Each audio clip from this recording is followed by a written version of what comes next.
Ahí sí, eso. Ahí está. ¿Les dice algo a ustedes de que estamos grabando o no? Sí, Porque a mí no me dice nada. Bueno. Eh, bueno, entonces hoy en realidad, en principio la idea era seguir con lo que yo tenía preparado para la clase pasada, que era la presentación de la materia.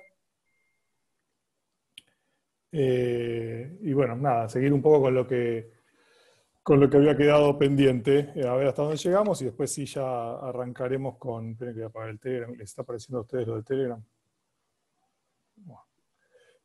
Ah, no. Casi apago el Zoom en vez de apagar el Telegram. Eh, bueno, entonces, si bien la materia no va a estar centrada en redes neuronales, y de hecho vamos a ver muy poquito de redes neuronales, es como que hoy por hoy son la gran estrella de todo lo que es Machine Learning, entonces vamos a dedicarle, aunque sea en esta introducción, un poquito a hablar de ellas. Yo asumo que ustedes vieron los videos esos de 3 Blue, 1 Brown, así que voy a ir medio rápido en decir qué es una red neuronal. De vuelta, como les decía la vez pasada, eh, hablar de redes neuronales es como mínimo un curso entero se puede hacer sobre redes neuronales y de hecho hay muy buenos cursos por ahí dando vueltas que nada, eso son al menos un curso para hablar de redes neuronales, así que acá vamos a hablar media horita o menos. Vamos a hacer una cosa súper rápida simplemente para, bueno, para que no digan que pasaron por un curso de Probability Machine Learning y no se enteraron lo que era una red neuronal.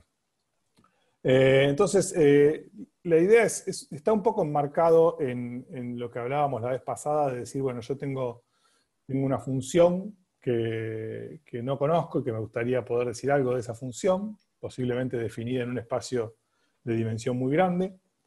Y dijimos, bueno, hay una cosa que uno puede decir, bueno, decidir en qué espacio va a buscar esa función. O hay, alternativamente decir, bueno, asumir en el modelo que esa función pertenece a cierto espacio. Fíjense que son cosas distintas, ¿no? Una cosa es decir, yo asumo que mi función pertenece a tal espacio, y otra es decir, bueno, yo no sé dónde está mi función, pero yo la voy a buscar en determinado espacio. Y cuando uno fija una red neuronal como la que están viendo ustedes ahí en ese dibujito, que es esto que está acá, cuando uno fija una red neuronal, lo que está diciendo es fijar el espacio en donde va a buscar esa función. Y el dibujito este es simplemente una forma piola y resumida de describir ese espacio. Digamos. O sea, uno da un dibujito y ese dibujito determina el espacio. Entonces, ahora vamos, digamos, esto sería lo mismo que decir voy a buscar en el espacio de polinomios de grado menor o igual que 10. Lo único que el espacio de polinomios de grado menor o igual que 10 se describe un poquito más fácil que esto, pero tampoco hay mucha diferencia. Es un espacio que se puede parametrizar, justamente, así que va a ser un espacio de dimensión finita. Y lo que vamos a hacer es lo siguiente. En realidad uno fija la arquitectura, que es este dibujito que está acá, y fija lo que se llama la función de activación, que típicamente se usa, esto que está acá se llama ReLU, Rectified Linear Unit. Estas son las más modernas, y las más antiguas usaban una función sigmoidea, que es esta que está acá. Entonces uno elige una función de activación, que digamos, puede ser esta, puede ser esta, puede ser cualquier otra. Determina la arquitectura de la red, que es este dibujito que está acá, y eso está diciendo en qué espacio de funciones va a buscar. Y entonces, digamos, uno tiene una f que puede ser como esto que está acá, y va a tratar de aproximarla por funciones en el espacio este que les voy a describir. Entonces, la motivación, hay un montón de motivaciones, están en el video ese de 3 Blue, 1 Brown, no las voy a dar todas de vuelta. Son más bien motivaciones que, qué sé yo, hay algunas, mismo en el video de 3 Blue, 1 Brown, hay algunas explicaciones de por qué esto debería andar, etcétera, que son bastante, o sea, son divertidas, son razonables, pero digamos, como que no hay un sustento que diga, bueno, digamos, así como eso podría andar, podría no andar para nada. Pero bueno, al final anda. Y un poco de por qué anda vamos a ver hoy en la clase de hoy, y hay un montón de cosas que hay un montón de gente trabajando en tratar de explicar por qué anda esto, y aparte anda con unos resultados impresionantes, no es solo que anda. Pero digamos, la mayor evidencia que hay para para el éxito de las redes neuronales es que, digamos, es que andan. Digamos, no hay una gran explicación que uno pueda dar atrás de por qué andan. Digamos, su mayor pergamino digamos, es lo que producen, ¿no? Que hay un montón de problemas en donde han dado unos resultados impresionantes. Entonces, lo que decíamos, tengo esta arquitectura, por ejemplo, y esta arquitectura quiere decir que voy a buscar funciones que van a ser de la siguiente forma. Por cada una de estas flechitas va a tener va a tener un peso y un sesgo. Y entonces lo que voy a hacer es, bueno, el primer layer es lo que se llama el input layer, la primera capa, es lo que yo voy a llamar A0, que creo que no tengo A0 acá. Bueno, acá A0 está acá. Es un vectorcito de entradas, este A0 que está acá. Y entonces lo que voy a hacer es, a cada una de estas entradas, la voy a multiplicar por un valor que le voy a llamar W0, 0, 0 en este caso, para el primer layer, y le voy a sumar, o sea, multiplico por un número, sumo un número, uno se llama el peso, el otro se llama el sesgo, y le aplico sigma. Sigma es una de esas funciones de activación que vimos ahí en la transparencia anterior. Entonces, la idea es un poco imitar a cómo funcionan las redes neuronales de verdad, que es que, bueno, que se activa o no se activa. Entonces, esta sigma, cuando uno mira la función sigmoidea, que es la clásica, digamos, esencialmente, salvo que esté justo acá en el cachito, si estoy de acá para acá, voy a valer 1, y si estoy de acá para acá, voy a valer 0. Entonces, la idea es que cada una de estas cosas devuelva algo que está muy, digamos, cada una de estas flechitas que llega acá, típicamente va a devolver algo que va a estar muy cercano a 0 o muy cercano a 1. Entonces, esta neurona que está acá va a recibir de cada una de las neuronas de la capa anterior algo que va a ser cercano a un 0 o cercano a un 1, y que va a depender de las entradas y de cuánto valgan los pesos y los sesgos. Y con eso vamos a construir el valor de cada uno de estos nodos, ¿no? Porque después le aplico sigma, y acá decido si uno de estos va a tener algo cercano a 0 o cercano a 1. Entonces cada uno de estos va a ser el A1, que va a estar acá, y con el A1 vuelvo a hacer el mismo procedimiento para construir el vector A2, y con el A2 vuelvo a hacer el mismo procedimiento, y así hasta que llego a la salida. Entonces fíjense que, bueno, al final estoy describiendo una función. Acá, si quieren, pueden pensar en una función que va de R, esto podría ser una función de R3 en R, y que en realidad está en un espacio de dimensión finita, porque fijados los pesos y los sesgos, tengo mi función. O sea que incluso pueden calcular ustedes, si quieren, la dimensión del espacio en donde estoy buscando una función. Entonces, fijado en la arquitectura, tengo una función. Y lo que decido es, digamos, de la misma forma que podría decidir buscar en el espacio de polinomios de grado menor o igual que 10, decido buscar en el espacio de estas funciones.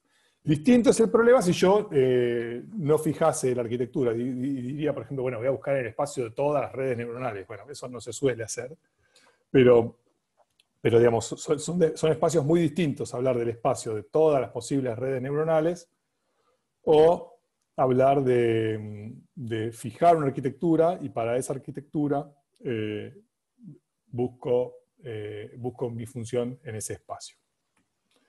Entonces, una buena pregunta que uno se puede hacer acá es decir, bueno, ¿tendrá algún sentido buscar en ese espacio? Entonces, la primera pregunta es, digamos, ¿qué funciones puedo aproximar yo en ese espacio? O sea, si yo tengo una función que no sé cómo es, o porque sé solamente si es una función continua, o ni siquiera sé si es una función continua, por ahí tengo una función que no es continua, y digo, bueno, ¿la voy a poder aproximar por funciones en este espacio? Bueno, seguramente si yo tengo fija la cantidad de neuronas, y voy a tener un máximo de lo que voy a poder aproximar, no voy a poder aproximar cualquier cosa. Pero entonces la pregunta no puede ser si, bueno, digamos, si yo en el espacio de todas las redes neuronales, si puedo conseguirme una arquitectura, dado un error, si me puedo conseguir una arquitectura en donde tenga una función que aproxime con error menor que ese dado prefijado. Entonces acá hay varias direcciones en las que uno puede ir. Una cosa que yo recomiendo mucho es ir al link de Michael Nielsen, que tiene un libro hermoso, que voy a hacer clic a ver si nos lleva esto. No nos lleva porque Porque estoy compartiendo. Bueno, tengo que cambiar mi sharing. New share. Mira, es tan difícil. Muy bien. ¿Te puedo hacer una pregunta, Patu? Dale. Porque si vos decís que querés encontrar, digamos, como una cosa que te aproxime bien a una determinada función, ahí sí estás como suponiendo que hay una función real que describe bien determinado fenómeno y vos la querés aproximar, Exacto. ¿cierto? Sí. Sí, sí, Ok, sí. bien, Digamos, gracias. uno puede plantear muchos settings distintos, pero digamos, es como que yo diga, bueno, digamos, vos podés pensar que tu función es un polinomio de grado menor o igual que 10, o que tu función es una función continua y vas a aproximarla por un polinomio de algún grado, y vos, bueno, tenés un teorema que te dice que ahí estás bien, porque tenés el teorema de Stone-Weierstrass, que te dice que los polinomios son densos en las continuas. Para los matemáticos, lo que dice ese teorema es que, digamos, que cualquier función continua definida en un intervalo, es un poco más general el tema, pero esencialmente es que cualquier función continua definida en un intervalo se puede aproximar con un error arbitrariamente chico, con un error tan chico como quiera, por un polinomio. Entonces, digamos, uno tiene una función que está fuera del espacio de búsqueda, pero yo sé que en el espacio de búsqueda puedo aproximarla y puedo controlar, incluso hay, digamos, no lo dice el teorema de Stone-Weierstrass, pero hay otros teoremas que dicen cómo controlar el error respecto de esa función. Para los que hacen ecuaciones diferenciales o análisis numérico, es una situación muy parecida a lo que uno hace cuando hace el método de elementos finitos, por ejemplo, también, que busca la solución de una ecuación en derivadas parciales y la busca en un espacio bueno, que en este caso es un subespacio del espacio donde está la solución, y que también, que ese subespacio lo aproxima. Entonces, les decía, no sé si te contesté, Hernán. Sí, está claro, gracias. Ahora igual voy a Hace poner más. falta que, perdón, Sí. hace falta que sea continuo, te haga una cosa así, o si literal mi función es para cada punto en el intervalo 0,1, elegí al azar un número en el intervalo 0,1 y tengo ruido blanco. Sí. ¿También con suficientes neuronas la puedo aproximar?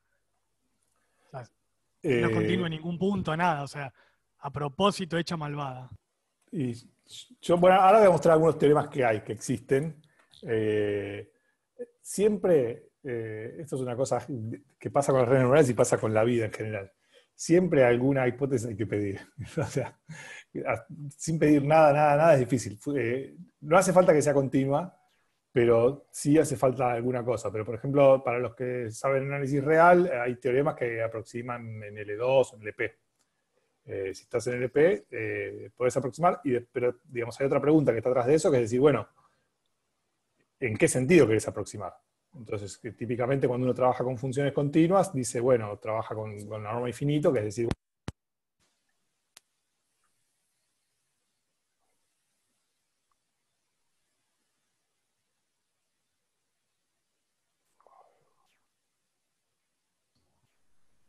Se perdió el audio. No te estamos escuchando. Patu, se... no se te escucha más.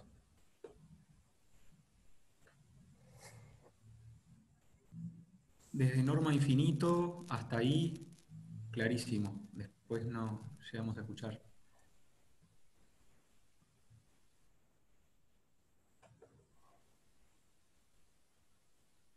Eh, Yo puedo dar mientras vuelve Pato, yo puedo dar una pequeña respuesta a lo que preguntaste, si todas las funciones, la verdad es que no.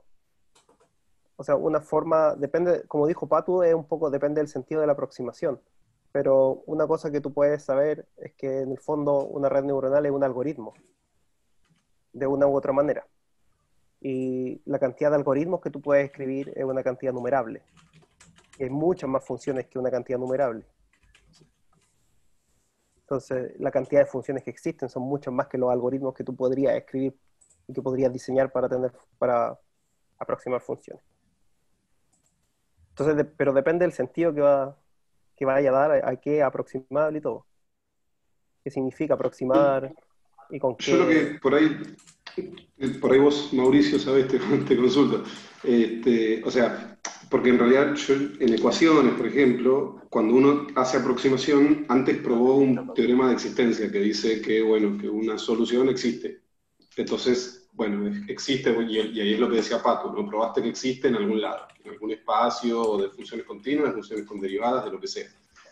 Y entonces te puedes construir aproximaciones porque vos ya sabés que te estás aproximando a algo que existe. Entonces, a mí como me resulta un poco... Hola. Este mundo, no sé si eso existe. Ahí volviste. Ahí volviste, Pato. Claro. Bueno, termina, man, termina después. Dale. No, eso es, le estaba preguntando justo, Mauricio había hecho un comentario y yo decía que, bueno, si vos aproximás algo en ecuaciones, en métodos numéricos, es porque sabés que existe. Aún probaste un teorema en algún lado que dice que tal cosa existe, en algún espacio o en lo que sea. Entonces, tenés una idea de dónde lo puedes aproximar y qué sé yo. Entonces, la pregunta era un poco, ¿cómo sabés que eso qué sería un teorema de existencia acá para una red neuronal? Claro. Bueno, ahora voy a poner unos teoremas. Respecto a lo que decías, Mauricio, que digamos, uno no quiere encontrar la función exactamente, ¿no? Uno quiere aproximarla. Eso. Y, digamos, con cosas numerables uno puede aproximar cualquier cosa, eso no hay ningún problema. Más o menos, ¿eh? No sé. Es una discusión más profunda, depende del sentido ¿Cómo que que no? queráis aproximarla. Lo que pasa Los racionales son densos en los reales. No, de acuerdo, lo que pasa es que nunca tú puedes estar aproximando sin saber cuán cerca estás. Ah, sí. Pero digamos... Entonces, digamos, si no sabes cuánto... uno Entonces, puede... de manera lo que yo quiero decir es que de manera efectiva, si no sabes cuán cerca realmente estás, o sea, si tu función o tus números no son computables en el sentido de Kolmogorov de computabilidad, que es otra área súper bonita, es como medio ineficiente el hecho de que la estés aproximando, ¿no? Como medio ficticio. O sea, puede ser que haya una convergencia, pero puede que nunca sepas cuán cerca estás de terminar de converger o de estar de verdad ya convergiendo. No, eso no lo vas a saber, pero porque no conoces la función, aparte. Digamos, hay otros problemas, pero digamos, en principio, digamos, uno puede, yo te doy un algoritmo que aproxima cualquier número real con error menor que 10 a la menos 5 y es muy fácil, que es truncalo, ¿no? No, Entonces, pero si no conoces el número, no puedes hacerlo. No, está bien, por supuesto. O sea, digamos, hay otro tema que es que uno no lo conoce, pero no es un problema de espacio en donde uno está buscando, eso es lo que digo.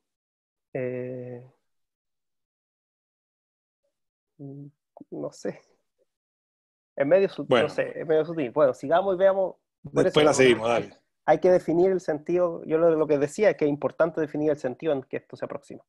Eso sin duda. Ahí coincidimos completamente.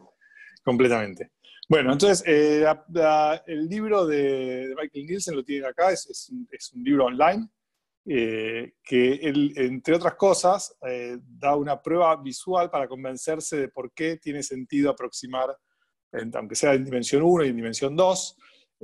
No es una demostración matemática, es una cosa para convencerse visualmente, porque les recomiendo mucho que lo lean, porque con una red neuronal uno puede aproximar a cualquier función continua, por ejemplo, en R. Y la clave está, bueno, acá pueden jugar, digamos, incluso pueden mover los pesos y ver qué función obtienen. Y la clave está, si vamos para abajo, tienen animaciones y todo, es que con redes neuronales, acá está hecho todo con activaciones que son sigmoideas, y uno se puede construir funciones como esta, como las escaleritas, aproximaciones a funciones, y se puede construir bumps como este. Entonces, si uno es capaz de construir bumps como este que está acá, ¿sí? Y esencialmente puede construir estos bumps de cualquier ancho y de cualquier altura y en cualquier ubicación, entonces uno se convence de que haciendo combinaciones lineales incluso de estas funciones, uno va a poder aproximar a cualquier función continua. Entonces esa es un poco la intuición de por qué. Esto es una prueba en dimensión 1, o sea, casi que incluso se lo podría convertir en una prueba matemática esto. Pero es una idea bastante intuitiva de por qué uno tiene sentido pensar que uno va a poder aproximar a cualquier función, al menos en 0,1, con redes neuronales. Y bueno, incluso acá tienen algoritmos para correrlos si quieren, pueden jugar todo lo que quieran. Acá también pueden jugar con todos los pesos, etc. Así que les recomiendo mucho que vayan ahí, tienen el link en la presentación que después se las voy a pasar. Y nada, y el libro entero está muy bueno, sobre todo para temas en general de de Deep Learning. Bueno, volvemos a... Patu, Sí. ¿qué es un bump? Un bump es eso que estaban viendo ahí. Es una montañita. Es una función como esa que... Esperen, no voy a cambiar. Una protuberancia. Qué linda palabra. ¿Dónde está mi bump? Es una loma de burro. Eso es un bump. Esto, ¿dónde Acá. está? ¿Se entendió? Sí, sí. ¿Dónde está? Esto. ¿Ustedes están viendo mi cosa? Esto que está acá. Eso que está ahí es un bump. Nah. Tengo una pregunta, Pablo. Sí, Malena, ¿qué haces? Hola. ¿Cómo va? Sí, bien. La resolución depende de las layers. O sea, si querés hacer mejor aproximaciones, necesitas más layers. Ahora vamos a eso. Ok. O sea, acá hay muchos temas. Un tema es la cuestión teórica y otra cosa es la cuestión práctica. Sobre la teoría uno puede hacer 2, 3 teoremas, para nosotros que estamos acostumbrados a la matemática y ahora van a ver lo que dicen los teoremas. Y en la práctica, digamos, es el desarrollo de Deep Learning de los últimos 10 años. O sea, digamos, cómo hacer para aproximar bien estas cosas digamos, es la esencia de todo lo que está pasando. O sea que es un tema, digamos, súper gigante. Pero la clave está, digamos, de hecho, el Deep Learning, o sea, que es la gran área que explotó, consiste en poner más capas. O sea, porque originalmente las redes neuronales eran una sola capa, y ahora vamos a ver que con una sola capa hay teoremas que dicen que alcanza, pero no funcaba la cosa. Y la revolución se dio al tener capacidad para poder entrenar redes neuronales con varias capas. Y ahora vamos exactamente a eso.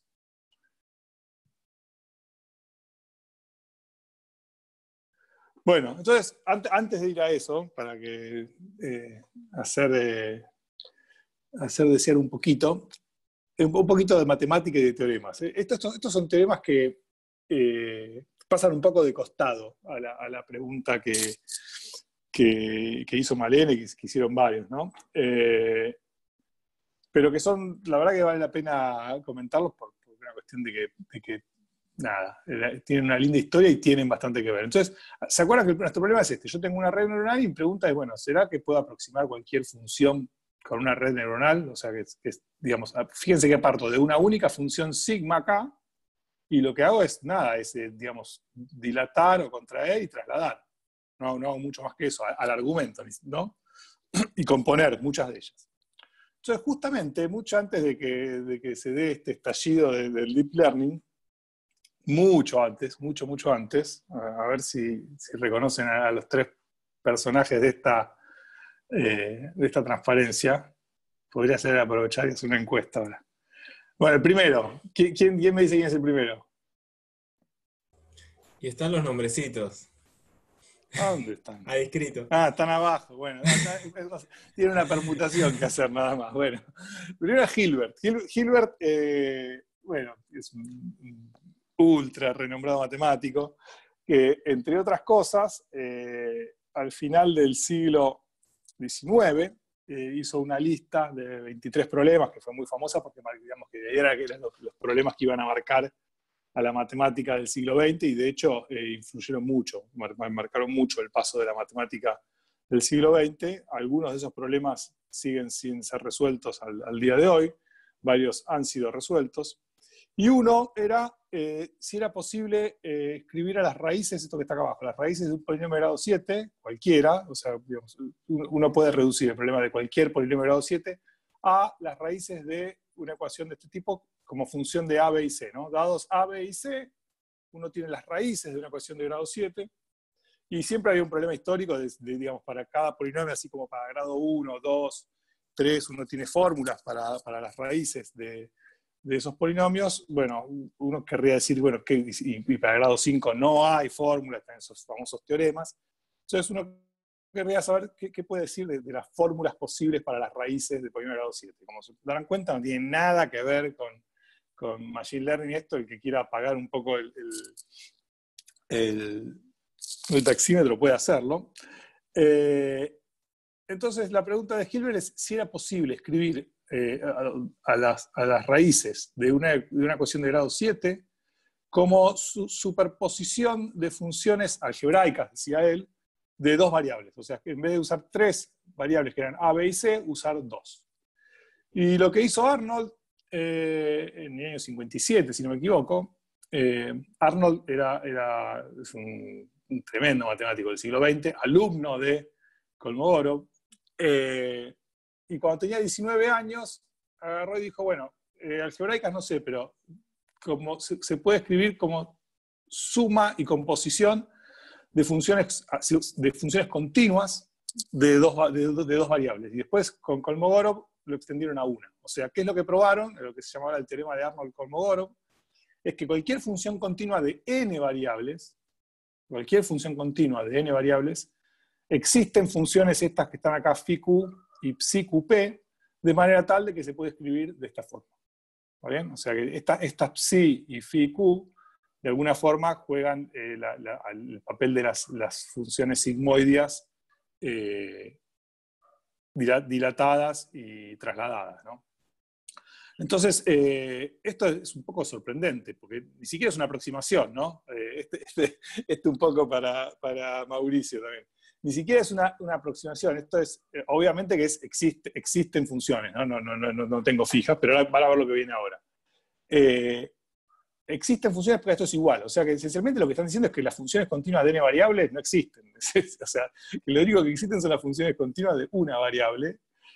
No es que no existen, ¿no? Sino que digamos que no son entes nuevos genuinos, sino que a partir de las funciones continuas de una variable, uno puede construir las funciones continuas de cualquier cantidad de variables. Una cosa bastante loca, pero es así. Y después hay una extensión que dice, bueno, en realidad, miren, se puede hacer así, directamente se puede tomar una única función phi chiquita y una única función phi grande, y después hacer solamente esto, ¿no? O sea, trasladar y dilatar. O sea que el teorema, la extensión del teorema de Arnold-Kolmogorov dice cualquier función continua de n variables se puede escribir de esta forma. O sea que, digamos, no resuelve completamente el problema de las redes. Esto es mucho anterior a digamos, hablar de redes neuronales, ¿no? Pero digamos, esto dice, bueno, no estamos tan mal buscando en ese espacio. ¿Cualquier espacio?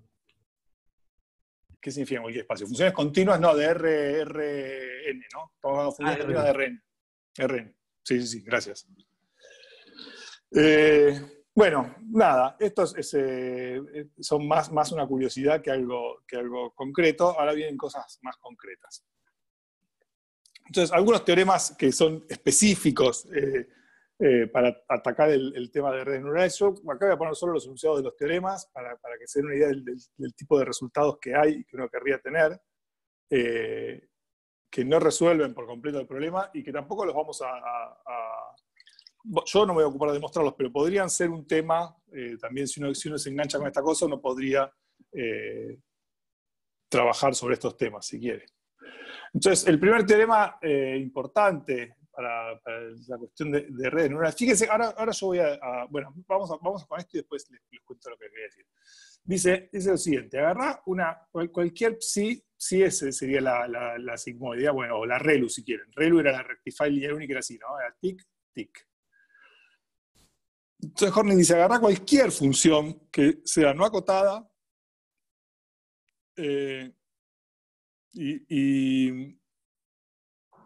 bueno, no constante, esto ahora no me acuerdo, que yo me acuerdo que había algo raro acá, ahora me volvió a dar la duda, porque si uno dice, bueno, si es no acotada, ciertamente es no constante, ¿no? Bueno, y dice, entonces, este conjunto, MK-Phi, es denso en LP de mu. Bueno, es medio chino esto para los que no conocen estas palabras, no me da mucha bola, pero este MK de Phi es la unión de todos estos MKN de Phi. Entonces, ¿qué es esto? MKN de Phi son las funciones de RK en R que se pueden escribir de esta forma. ¿Está bien? Y N es la cantidad de términos que tengo acá. Entonces, bueno, si yo uno todos los MKN, estoy diciendo, bueno, te dejo usar una cantidad arbitraria de términos.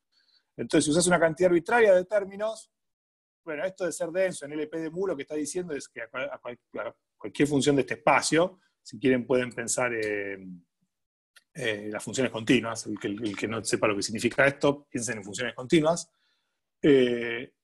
eligiendo un n lo suficientemente grande, la puedo aproximar por una de estas.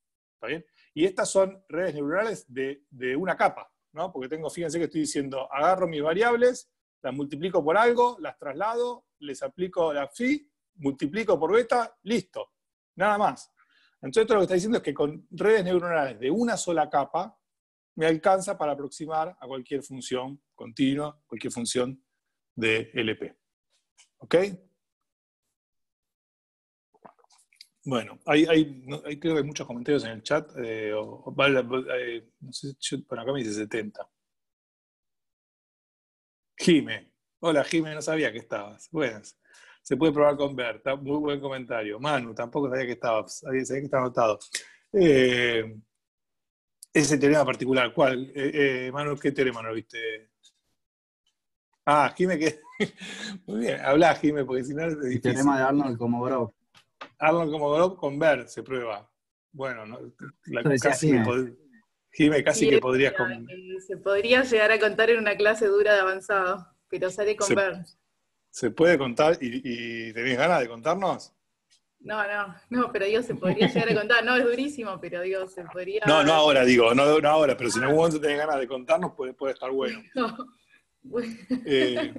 Bueno, ya estoy un poco presionada, pero bueno, puede ser. No, sin compromiso. Y lo que menos quiero lograr es intimarlos a que no hablen por miedo a que Patu diga, ay, hacelo. Y Manu... Patu, perdón, yo preguntaba dónde veían, yo soy de computación, preguntaba el teorema anterior dónde se veía en la carrera de matemáticas o en qué materia ven algo cercano a eso y me estaban contestando un poco por dónde va la cosa. Bueno, ¿tengo que decir algo de eso o no? ¿A qué teorema te referías?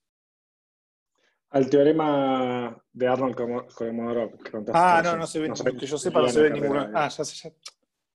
O sea, se respondieron, estaban todos felices con el chat, no hacía falta que yo diga nada, no sé para qué hablé.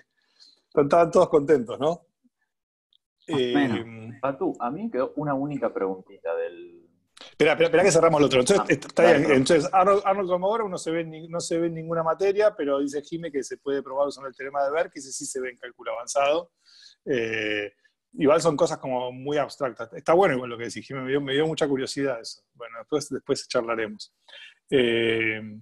Sí, Nico.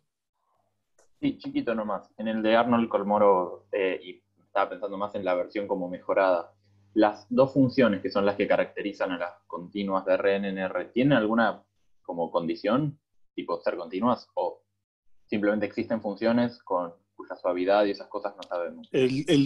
Mirá, por ahí Jimé sabe más, o alguien sabe más que yo de esto. Yo no entiendo que el teorema, como lo probaron Arnold y Komogorov, es un teorema abstracto, que existen funciones, que calculo que son continuas. No veo por qué no deberían serlo. Pero entiendo que después se hicieron demostraciones constructivas. O sea, que uno okay, puede decir quiénes son esas funciones. O dar ejemplo de esas funciones. ¿Estamos? Tengo unas preguntas. Dale. ¿Tú sabes algo de los coeficientes beta y alfa que están en este conjunto M? Pueden ser cualquiera, ¿cierto? O podrán tener... Beta y A son números reales, son números reales, ¿no? Los beta J, los A''J y los θJ. ¿Y el teorema necesita eso? ¿Necesita que sean números reales? ¿Habrá algún teorema que esos sean más débiles, los beta y los alfa? ¿Pero qué querrías que sean, si no? No sé, a lo mejor si uno lo pudiera hacer con números enteros, por ejemplo.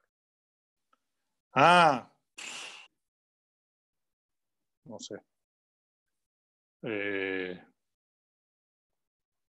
Y quiero aclarar mi comentario de los algoritmos de hace un rato, de las aproximaciones, que son las aproximaciones que se pueden hacer con un computador.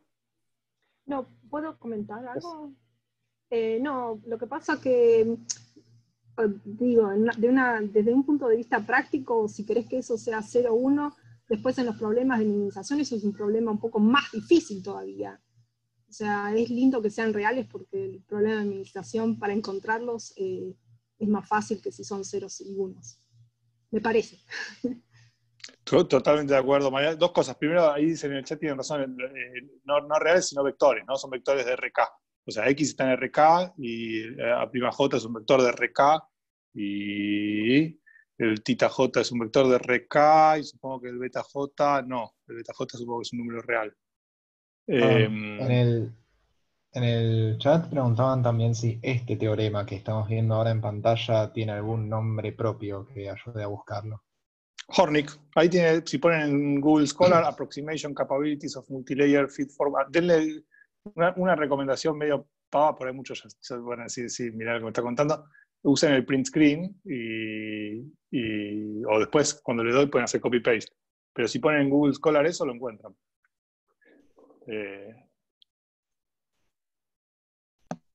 Y lo que dijo Malena, completamente cierto. O sea, digamos, acá estamos en la etapa 0 de resolver un problema que podría ser encontrar. O sea, porque fíjense, acá lo único que estamos diciendo es, yo voy a buscar una función en cierto espacio y lo que me estoy preguntando es si el espacio en donde voy a buscar es adecuado o no. Porque, digamos, si el espacio en donde voy a buscar está muy lejos de mi función, ya estoy mal.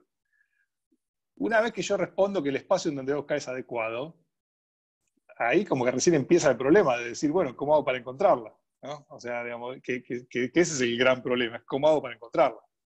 Y en el cómo hago para encontrarla, bueno, lo que uno puede hacer es decir, bueno, de alguna forma, tratar de medir el error, o poner una noción de error que se llama una función de pérdida, que cometo. Si yo propongo una función para aproximar a mi función, tratar de medir el error de mi función respecto a la verdadera función que estoy buscando, y eso me da un funcional, si quieren, y tratar de minimizar ese funcional, ¿no? Entonces ahí digamos, tengo otro segundo problema, que es decir, bueno, ok, lo que voy a tratar de hacer es minimizar una función, y ahora viene el problema de, bueno, ¿cómo hago para encontrar el mínimo de esa función?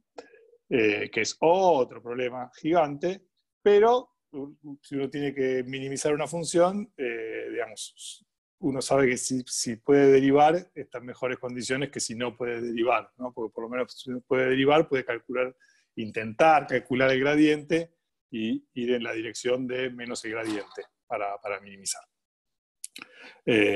Supongo que a eso te referías, Malena, cuando decías que te convenían que sean reales. Y supongo que Mauricio tiene otros problemas en mente y por eso quiere que sean enteros.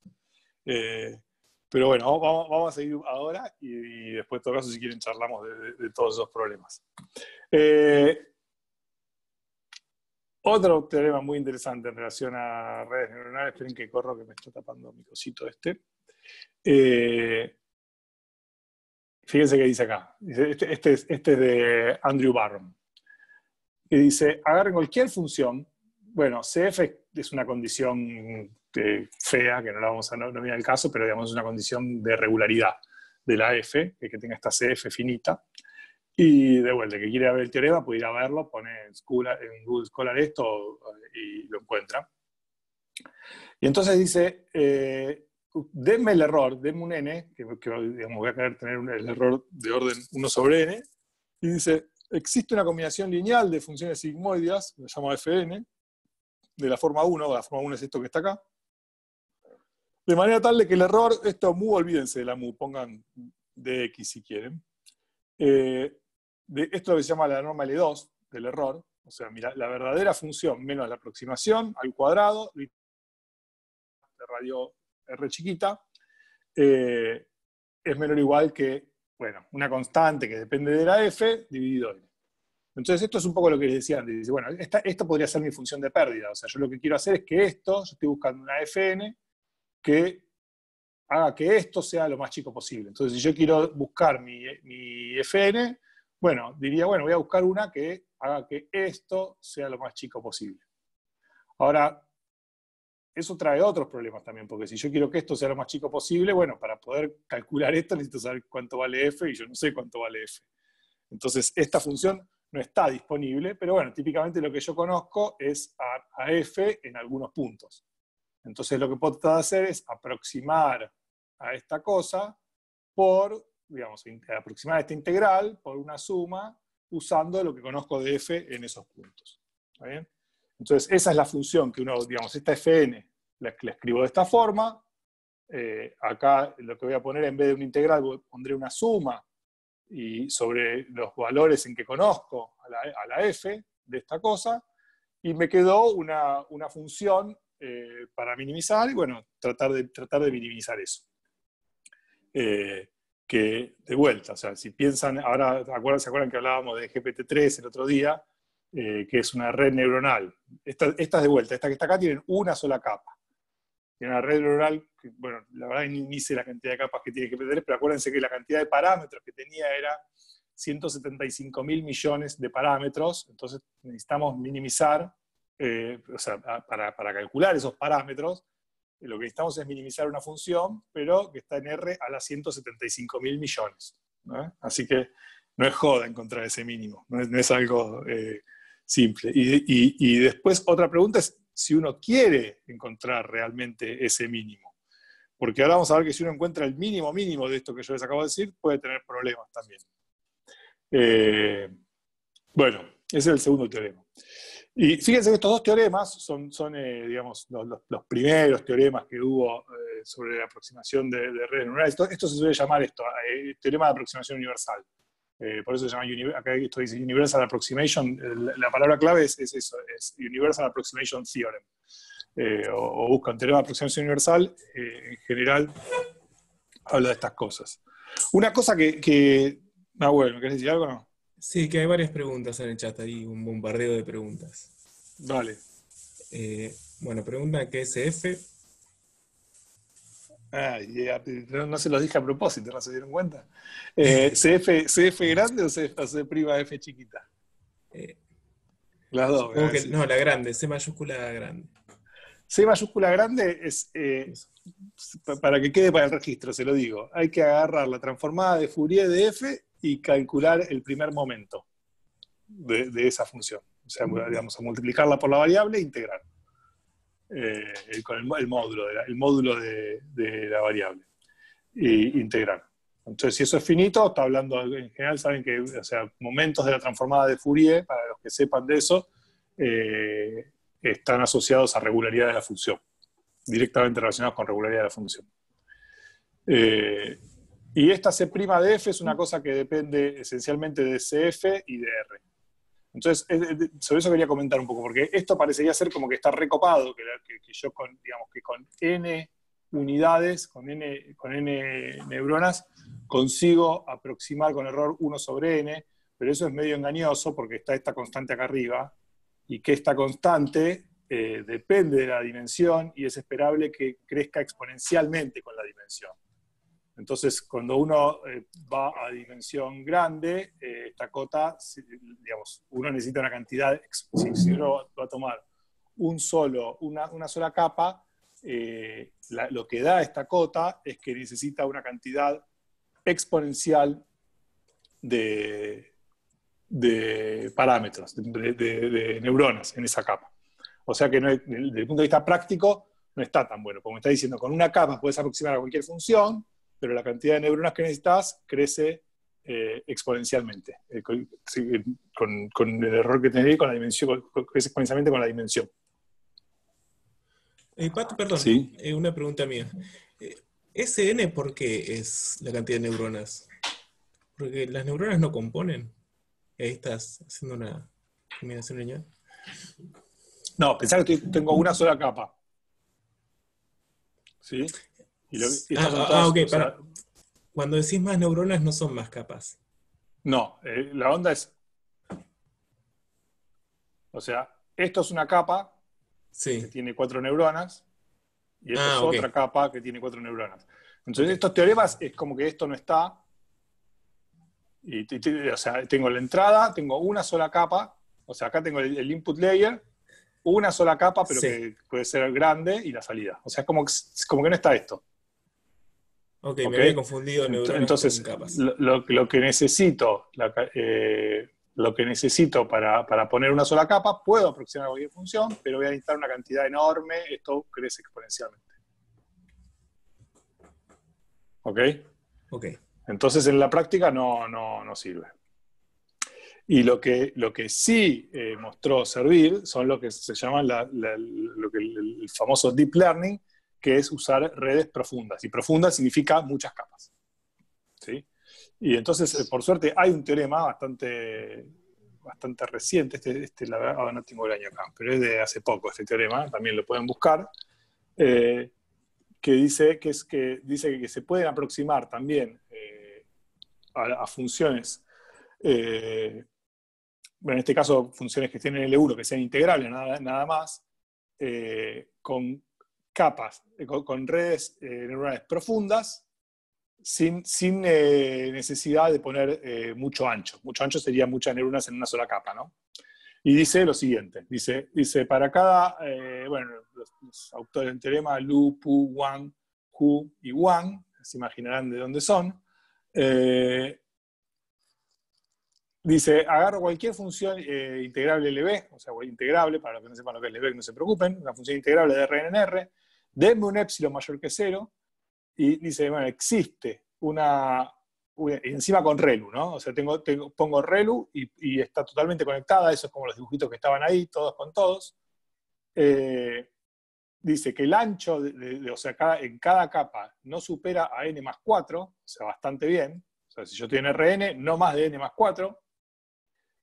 Y que aproximo en norma L1 con el error prefijado. ¿Ok? O sea que está diciendo, vas bien también haciendo muchas capas. Un gran teorema este. Y tiene otra parte también que dicen que incluso, o sea, no me acuerdo si es o sea, está diciendo, bueno, con ancho menor o igual que n más 4 vas bien, y creo que con ancho menor que n menos 1 o menor que n vas mal. Ahí, si vos tenés ancho menor que n menos 1, creo, o n, hay funciones que no vas a poder aproximar. O sea, está tan bárbaro.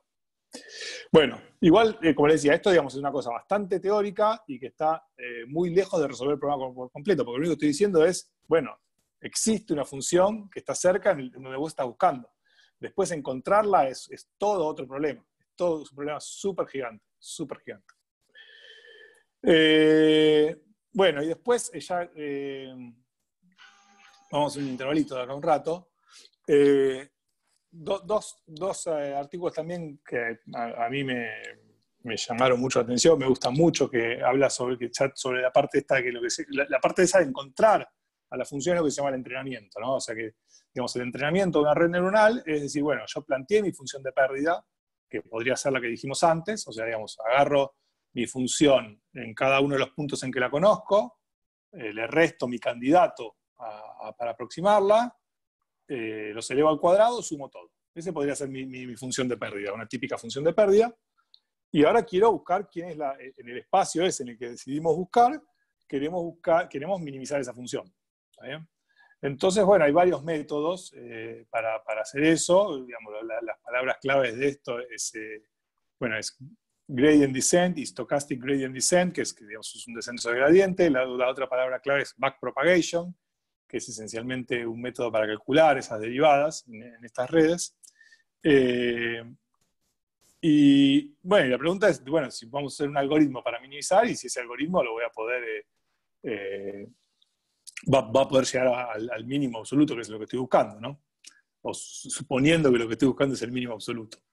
Y entonces hay dos artículos, este es de Song Mei, Andrea Montanari y Fan-Min Nguyen, que lo que hacen es mirar todo junto el procedimiento de, digamos, porque los teoremas que dicen, cuando la red neuronal tiende a infinito en algún sentido, tu función que minimiza, si querés, la pérdida, tiende a la función que estás buscando, ¿no? Eso sería el teorema general. Pero después está el problema de buscarla. Entonces, este artículo trata conjuntamente esas dos cosas. Dice, bueno, yo tengo una red neuronal y tengo un algoritmo para buscarla, para buscar el mínimo de mi función de pérdida, Y ahora vamos a vamos a rescalar todo junto, que es los pasos del algoritmo, la cantidad de pasos que doy del algoritmo, y el tamaño de la red neuronal. Y todo junto encuentran un objeto límite que converge toda esa cosa, que es una ecuación, para los de ecuaciones, es una ecuación en derivadas parciales bastante complicada, pero hay un objeto límite. O sea, que representa, digamos, en el límite la dinámica de encontrar el mínimo de la función de pérdida. Entonces uno puede decir cosas sobre si voy a llegar al mínimo o no. Y esto lo hicieron May, Montanari y Nguyen para redes neurales de 2 capas, y hace poco, el año pasado, Diego Araújo, Roberto Oliveira Buceiro y Daniel Yukimura hicieron la extensión para cualquier cantidad de layers. Hay muchos acá entre el público que lo conocen. A Roberto es un amigo de la casa, así que nada, le tenemos bastante cariño a este teorema, y bueno, también es un teorema súper importante que dice que digamos que el procedimiento ese todo junto se puede entender cómo se comporta. Bueno, entonces acá tienen una de las redes que son lo que tenemos ahora, que preguntaban antes, 1 capa, 2 capas, ¿qué pasa? Bueno, esto es, digamos, es una de las representantes de la era del Deep Learning, que es una red neuronal de Google para detección y clasificación de imágenes, que tiene 100 capas, ¿está bien? Y la última, la que decíamos recién, el GPT-3, que tiene 175.000 millones de parámetros. Entonces imagínense lo que es entrenar una red neuronal así. Acá gente más del palo seguro que puede decir más cosas, comentarios sobre estas dos cosas. Ayer en algunos artículos hablaban de lo que costaba entrenar esa red, hablaban de varios millones de dólares, no me acuerdo ni de qué orden, solamente para entrenar esa red. No sé si hay comentarios en el chat, Nahuel, o que alguien se quiere desmutear y decir algo. Voy a mirar un cacho del chat y a ver qué sigue. Sí. Ya vamos a ir haciendo un intervalo. En realidad es un buen momento para hacer un intervalo ahora. Así que si quieren nos podemos considerar en intervalo hasta las 6:10 y charlamos. Lo que si quieren quedar a charlar, charlamos. Yo voy a abrir el chat. Estaba buena la pregunta de Gonzalo ahí en el chat. Sobre si en estos casos la arquitectura está fija o explorás el espacio de redes neuronales más libremente. Si sabes algo de eso, Pato. Concretamente, porque no sé qué hago con todos estos teoremas que acabamos de ver para esta arquitectura que es a jugar con Legos prácticamente. No haces absolutamente, no haces nada. Si vos tenés un problema y querés resolverlo con una red neuronal, con estos teoremas no haces absolutamente nada. Justamente no dijimos nada de todo eso. Y digamos, el encontrar la red neuronal adecuada para cada problema es un arte que yo no practico, pero que seguro que hay gente escuchando que sí lo practica mucho mejor que yo. Hay determinados tipos de problemas que tienen, digamos, hay mucho que se sabe, pero es todo así artesanal, ¿no? O sea, digamos, hay muchos tipos de redes que se sabe que sirven para determinados tipos de problemas. Están las Convolutional Neural Network, que son muy buenas para imágenes. Están los autoencoders, que sirven para reducción de dimensión. Hay como muchos tipos de redes con determinadas arquitecturas que se sabe que funcionan para ciertos problemas. En general, siempre es tipo, se sabe que funcionan porque funcionan. No hay grandes teoremas atrás de eso. Y esta GoogleNet, si hay alguien que me corrija, si sabe más de GoogleNet, pero como que también es como una red armada con, si ven ahí que tiene como cachitos, cada cosa que está ahí es una red en sí. Es como que hay cachitos de redes que saben que sirven para determinadas cosas y se van enchufando redes con redes. Y después una cosa que se hace muy común es que, bueno, digamos, una red neuronal con 175 millones de parámetros, digamos, no la puede entrenar cualquiera, porque como dicen ahí, 4 palos verdes, no sé cuánto sale entrenar, o sea, digamos, no cualquiera puede entrenar esta red. Entonces, para muchas cosas, por ejemplo, que tienen que ver con detección de imágenes, se agarra una red que está recontraentrenada de imágenes y después se entrena una sola parte, una parte chiquita de la red. O sea, uno agarra una red grande, toma el entrenamiento que ya está hecho por Google, por ejemplo, para partes grandes, y uno entrena con sus datos para su problema específico algunas partecitas de esa red nada más, no todas. Pero bueno, eso es todo un arte, la verdad es un verdadero arte.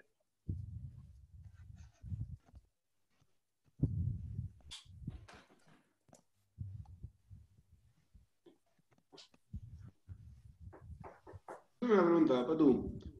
Sí. Vos hablabas, cuando estabas hablando de los teoremas, decías que no vas a buscar el mínimo de verdad, o sea, que uno no busca eso. Eso es un problema, o sea, en términos prácticos, es un problema de overfitting, o sea, si vos llegás exactamente al mínimo es como hacer overfitting. Exactamente. Digamos, ahora vamos a ver que si uno minimiza esa función así como está ahí, no es lo que quiere. No es lo que quiere. Porque lo que, digamos, es lo que la gente de Machine Learning llama problema de generalización.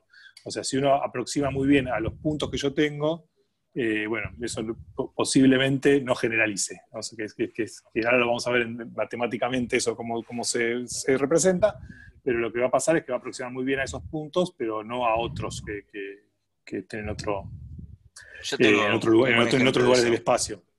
Uh-huh. Sí. Los que tratan de hacer funciones algorítmicas para el mercado, viste, el trading y todo eso, hacen overfitting todo el tiempo. O sea, se memorizan genial lo que viene antes y después en lo siguiente tiran cualquiera. No, ese es el gran problema, digamos. No sé si se entiende también. No sé si es claro el ejemplo. Una serie temporal. Sí. Bueno. O sea, y el problema de esta gente es cuando tratan de ir para adelante en el tiempo. Claro, o sea, vos agarrás, no sé, los últimos 10 años de información y entrenás un modelo de las cantidades de capas que quieras y es genial y dentro de... ya saldría que memorizaste el dataset en tu test de validación, ¿no? Pero siempre sucede lo mismo, o sea, hasta dónde aprendés a predecir en función de lo demás si siempre, o sea, lo que sucede en el mercado es que siempre overfiteás, o sea, siempre no se puede predecir, es medio raro cómo sucede. Y yo no entiendo nada, hay intentos de ver cómo no overfitear en función de ruido, pero no sé. La verdad se me escapa. Lo que sí sé es que si se trata de llegar a lo que sería un mínimo absoluto, de decir, che, o sea, aprendí perfectamente el set de información, voy a hacer la predicción y overfiteaste, o sea, tira cualquier cosa, no es predecible. Hay la misma razón. Hay como varios métodos también para no overfitear, como dropout. Por ejemplo, dropout es la idea de que en el entrenamiento desactivas muchas neuronas medio random para que evitar que una neurona en particular aprenda una tarea y que entonces cada neurona tenga su tarea fija, y con dropout uno obliga a todas las neuronas a ser más flexibles, entonces eso overfitea menos. O en general se arranca una arquitectura grande y después se empieza a reducir capas para intentar eso, como tener menos neuronas, y cuanto menos neuronas, menos capacidad de overfitting. Entonces, como intentar jugar un poco con eso.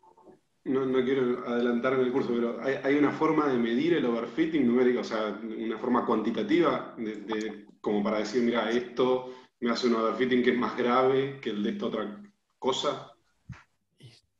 Toda el área de validación cruzada. Quiero usar un dataset de training y de validación. Entonces uno va dividiendo en los dos datasets a medida que entrena. Al final de cada época uno mide y vas viendo si el de validación y el de training van muy de la mano, es porque estás overfiteando. O sea, cosas por el... no, al revés. Ahí te puedes fijar cómo overfitea la función. Y en el de training va súper bien, o sea, minimizas mucho la loss, pero el de validación no está funcionando re mal es porque estás overfiteando.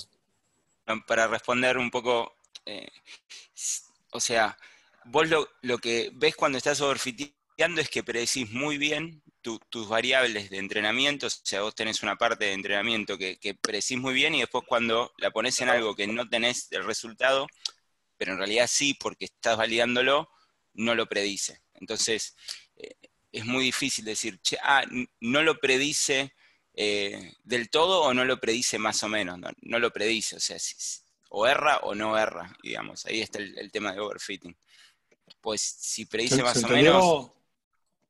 ¿Se entendió, Hernán, lo de validación? Eso me parece que está bueno. Sí, lo de validación sí, lo que, o sea, más o menos, igual supongo que será parte de lo que también vamos a ver después, pero me queda todavía dando vuelta a eso, o sea, porque recién me decían o le pifió o no le pifió, pero también, o sea, a cuántos, qué sé yo, en el ejemplo de los numeritos a mano, vos qué haces, te fijás, tenés el de training que lo haces bien y el de validación le pifiarán algún porcentaje o algo así. Claro, pero vos después, digamos, vos lo que podés hacer es, digamos, vos tenés tu conjunto de entrenamiento y tu conjunto de validación. Y después, digamos, optimizás la búsqueda en el conjunto de entrenamiento para que te dé bien la validación. Pero después de vuelta tenés ese problema, porque entonces te aprendiste los datos de validación si haces eso. Digamos, ¿se entiende? O sea, uno dice, bueno, yo entreno, o sea, me aprendí muy bien los de entrenamiento, entonces ahora voy a mirar con lo de validación. Y ahora lo de validación me dio muy mal. Entonces ahora, bueno, cambio los parámetros en el entrenamiento porque yo considero que overfiteé. Entonces no quiero overfitear, entonces cambio. Entonces ahora voy de vuelta y miro de vuelta con los de validación y así puedo seguir hasta que me den bien los de validación. Pero entonces al final me aprendí lo de validación y como hice el overfitting de lo de validación.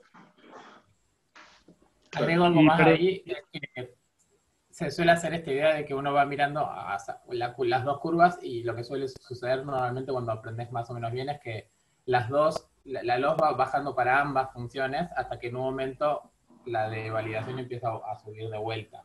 Y como que se supone que uno busca ese punto como el mejor modelo, el que te minimiza la loss en la validación. Muy bueno eso, sí. Che, esperen que acaba de pasar algo que está buenísimo, que alguien se metió en el aula equivocada. Estamos en el pabellón 1 de verdad. Genial, no estamos en el pabellón 2 porque se metieron en Pro Base. Perdón, un comentario también sobre lo que preguntaban del error de que el método falle para la predicción. Puede tener también que ver el hecho de que yo tengo una función, o sea, yo estoy asumiendo que quiero aprender una función de ciertos parámetros o de ciertas variables, y capaz que el mercado se rige por otras variables que yo no estoy contemplando. Entonces, o aprendo demasiado y hago overfitting, o no aprendo nada, y capturo una relación con unas variables que capaz que representan muy poco de lo que realmente yo quiero predecir. Que capaz que pasa por otras variables que yo no puedo capturar, ¿no? Sí, totalmente. Digamos, tu problema puede ser muy complejo. Lo mismo pasó con COVID, que todo el mundo tenía una super... unos super métodos, todo el mundo tenía unos métodos geniales para predecir, que todos les predecían, digamos, por ejemplo, para predecir la cantidad de confirmados o cantidad de muertos o lo que sea, y digamos, todo el mundo le predecía bárbaro para atrás. Agarraban y decían, yo tengo un método, lo corro en esto y me predice bastante bárbaro para atrás, y para adelante no funcionaba casi ninguno. Pero porque digamos, es un problema súper difícil, simplemente. Y en particular hay un montón de variables que uno no conoce, que después cambian, y uno no puede, digamos para ser lo suficientemente bueno el método para predecir hacia adelante, debería saber, por ejemplo, qué medidas iban a tomar las autoridades. Esa debería ser parte de la variable, ¿quién sabe eso? Claro, Patu, vos viste ahí un pedacito de la distribución, ¿no? Básicamente. De todo el escenario futuro, cuando uno entrenó, los datos que usó antes, bueno, vio un pedacito de la distribución de la realidad. No tuvo todos los escenarios posibles de verdad. Y no. O sea, viste la condicional a una parte de la distribución. Uh-huh. Así es. Bueno, ¿quieren que sigamos? ¿O tienen más cosas? Che, Pato, yo tengo una pregunta. Dale. Esto de overfitear es como cuando le pedís a un polinomio que te pase por por ciertos puntos y te oscila mucho? Totalmente. Totalmente. Es exactamente eso. De hecho, me arruinaste mi ejemplo, que creo, no sé si lo vamos a llegar a ver hoy o en la clase que viene. Es exactamente lo mismo. Esencialmente es que estás, digamos, que si vos, si buscas en un espacio demasiado grande, o si tenés muchos parámetros, depende cómo quieras, es medio así en espíritu, no es completamente riguroso lo que estoy diciendo. Pero si vos buscás, digamos, si vos tenés una función, si vos conocés tu función en n puntos y vas a tener n parámetros, y la vas a fitear perfecto, pero no te va a dar bien. Entonces, está bien si vos tenés n parámetros libres, por ejemplo, ya sea porque sea un polinomio, o una cosa que también ayuda para entender el tema de la dimensión, si yo tengo una función que la conozco en n puntos y la voy a ajustar con un plano, no dice nada, una función lineal, está perfecto, no me estoy zarpando. Pero si yo busco una función lineal en dimensión n o dimensión más grande que n, tengo una función lineal que ajusta perfecto a esos puntos. O sea que un plano también overfitea, ¿está bien? O sea, un plano en dimensión grande, o sea, dado un conjunto de datos, un plano en dimensión grande, más grande que la cantidad de datos, overfitea. ¿Se entiende? Porque si vos tenés un plano en dimensión n, tenés n parámetros para elegir. Entonces, si vos podés elegir n parámetros para ajustar n puntos, estás bárbaro. Todavía vas a encontrar un plano que pase exactamente por esos puntos. ¿Está bien? Sí, y otra preguntita. ¿Hay una razón por la cual no admitimos así de manera automática? No sé, qué sé yo. No, sí, yo te voy a decir cuál es la razón. Una pregunta muy Nahuel. Como las aulas son... No, te iba a responder con una sola palabra que usa mi hijo seguido, pero que todavía no me siento en confianza para decir guarangadas. Así que no la voy a decir. No, la razón es que como estas aulas son compartidas con otros docentes, etcétera, yo no quiero tocar nada, por las dudas. Entonces no toco nada. Con eso me evito problemas. Supongo que se podría, si alguien quiere hacerse cargo de configurar como más le guste y está seguro de que no va a arruinar nada de las sesiones de los demás, no tengo ningún problema, le doy el control y lo hace.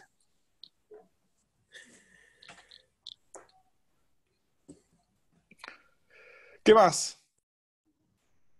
Tengo una pregunta por ahí media tonta, Patu. Las redes. No, tonta no. Bueno, dale. Las redes, ¿cómo se relacionan con la probabilidad? O sea, ¿dónde están las variables, las distribuciones? ¿Tenemos que cada nodo es una variable que tiene distribución o no? ¿Dónde está el modelo? Esa es tu pregunta. Puede ser, sí, claro. Y en general, por ahí hay alguien que me diga, yo no he visto, pero esto debe ser ignorancia mía. Yo no he visto mucha cosa donde se ponga un modelo para las redes neuronales. La verdad que no he visto. Si alguien sabe, porfa que me diga, porque me interesa un montón. Con otros modelos, por ejemplo, regresión lineal, no sé si viene por ahí tu pregunta, Matías. Cuando uno plantea un modelo que dice, bueno, f es una función lineal, ¿no?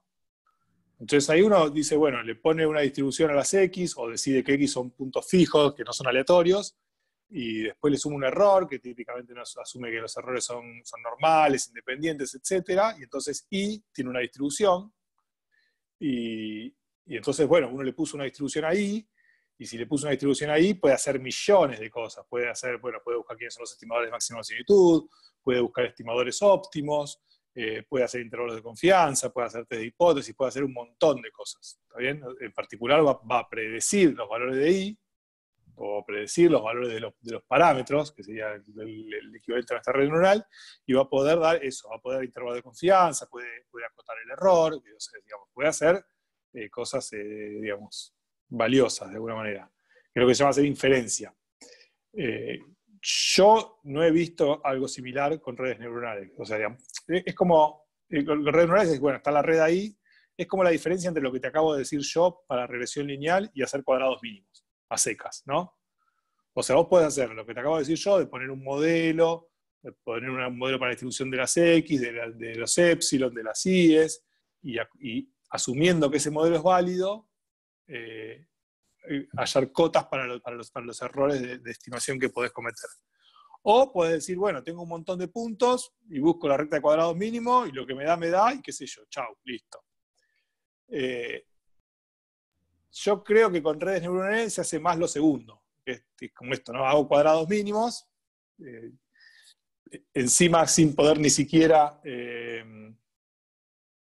saber si encontré el mínimo. Con cuadrados mínimos uno puede encontrar el mínimo. Bueno, lo enchufo, me dio, y bueno, mientras da.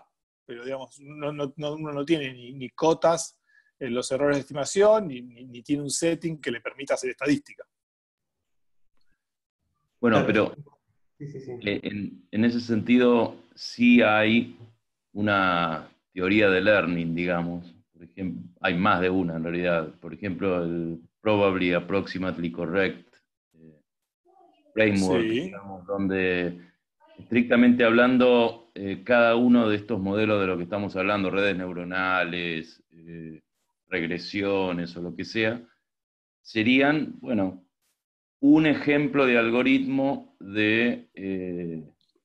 digamos, de la teoría general de learning, que estrictamente hablando te da, digamos, cotas para el aprendizaje independientes de la distribución de probabilidades de los puntos X, llamémosle. Porque uno realmente, por ejemplo, si yo quiero saber si en una figura hay un tigre o no, no tengo ni la más pálida noción de cuál es la distribución subyacente de las figuras. Uh-huh. Entonces todo lo que funciona de manera independiente de cuál es la distribución subyacente. Y de hecho el Pack Learning Model es absolutamente independiente de la distribución subyacente. Sí hay una distribución, pero no se dice nada al respecto. Okay. Perdón, pregunto. Sí. No, que no haya un modelo quiere decir, como en el ejemplo de Sergio, poner, yo puedo entrar a una red a discernir si es un tigre o no, pero después no puedo decirle al modelo, che, bueno, ahora contame cómo es que lo hiciste. ¿Eso es lo que quiere decir? A ver, de vuelta la pregunta. Cuando vos decís que hay una diferencia entre que, por ejemplo, en una regresión lineal yo puedo tener un modelo, puedo hacer hablar un modelo, versus en una red neuronal que no tengo un modelo, en una red neuronal yo puedo hacer que el robotito, el modelo, discerna si es un tigre o no es, pero no puedo decirle, bueno, ahora contame cómo es que te das cuenta que eso no es, digamos. Sí, en realidad a lo que me refería yo es que no, digamos, no podés decir, bueno, mirá, no sé si alguna vez viste test de hipótesis, por ejemplo, o intervalo de confianza. Digamos, cuando uno hace si vos no podés hacerle un test de hipótesis y decir, bueno, mirá, yo voy a hacer, tengo un algoritmo que te dice si es o no un tigre, y cuando te dice que es un tigre, o cuando te dice que no es un tigre, si querés, bueno, el 99% de las veces le pega. ¿Está bien? Claro, uno no puede controlar si hay error o no puede saber nada, digamos. O sí puede saber, o por ahí funciona, pero no hay un modelo que lo que dijiste vos, que permita establecer cotas. Perdón, Nicolás, lo que vos decías me parece que tiene más que ver con, está relacionado, pero con el problema de explainability, de explicabilidad, que está relacionado, pero no es exactamente lo mismo. Completamente de acuerdo, Agustín, es cierto. O sea, otra cosa es eso, digamos, es poder darle una interpretación a los parámetros, ¿no? O sea, yo por ahí contesté la pregunta incorrecta. Otra cosa es decir, poder interpretar los resultados, poder entender por qué un parámetro dio 3 o dio 7, etc. Acá Jimé también habla del enfoque bayesiano para redes neuronales, que en realidad, digamos, lo que yo digo que no hay hecho, digamos, se podría hacer tranquilamente, no es que no se pueda hacer, tanto con el enfoque bayesiano como, digamos, haciendo bootstrap, por decir de alguna manera, uno podría hacerlo, pero yo no veo mucho que lo hagan, pero es posible que sea ignorancia mía. Más que posible, es probable. Bueno, ¿qué Yo tengo una más? pregunta, Patu. Dale. Igual voy a empezar la pregunta atajándome a no haber hecho la tarea de ver los videitos que pasaste. Ujú. Pero hay algo que todavía no me está quedando claro y supongo que es por no saber muchas cosas de Machine Learning. No me queda claro qué es esto que nosotros le estamos mandando, como cuáles son nuestros inputs, cuáles son nuestros outputs, de qué hablas cuando hablas de entrenar la red neuronal para aproximar. Estoy entendiendo más o menos esto de cuáles son las funciones en las que vos vas a buscar y que al final lo que querés es aproximar una función en algún sentido de optimización, pero siento como que me está faltando el problema general de optimización que estás planteando, ¿no? Digo, ¿qué es tu dato inicial, qué es tu dato final y cuál es el procedimiento que vas a hacer para llegar a eso? No, es que no hablé mucho de todo eso. O sea, vos tenés, digamos, estoy hablando de un problema como muy, muy abstracto, que es eso, es decir, yo tengo una función que no conozco, pero que la conozco en algunos puntos. Hay una función definida en un espacio determinado, en otro, puedes pensar en un R a la K con K muy grande si querés, tengo una función definida en R a la K o en un subconjunto de R a la K, en un R a la K', si querés, que no la conoces, pero que la conoces en algunos puntos. ¿Está bien? Y ahora decidís, tu objetivo es, digamos, poder decir algo sobre esa función. Por ejemplo, hallar una función que se acerque todo lo que vos puedas. ¿Está bien? Y el enfoque es, bueno, es definir una función de pérdida que esencialmente, digamos, dada una función, esa función de pérdida sea grande cuando tu función es muy distinta en los puntos en que la conoces de tu función, y que, digamos, vos querés que tu error sea chico cuando tu función se parece mucho en los puntos en que la conoces. Y ahora lo que necesitas es un método para encontrar esa función. Y eso, bueno, yo no hablé de los métodos para encontrar esa función. No hablé. Y es un súper problema. Es un súper problema. Ok, y entonces cuando hablas de entrenar a la red, estás hablando de encontrar esa función. Digamos, entrenar es, ya decidí en qué espacio voy a buscar esa función y ahora la vamos a buscarla. ¿Está bien? El entrenamiento es hallar ese mínimo. Ya fijé la función de pérdida, ya fijé, fijé el espacio en donde voy a buscar, que es la arquitectura, fijé quién va a ser mi función de pérdida, y una vez que fijé el espacio en donde voy a buscar y mi función de pérdida, ya tengo un problema bien definido, que es minimizar una función que está bien definida en un espacio que está bien definido. Y ahora el entrenamiento es encontrar ese mínimo. Que después en realidad uno no encuentra ese mínimo y no le preocupa, pero bueno, porque lo que le da es lo suficientemente bueno y está bien. ¿Está bien? Eso es lo que se llama el entrenamiento. Ok. ¿Está? Ok. Bueno, ¿hay más?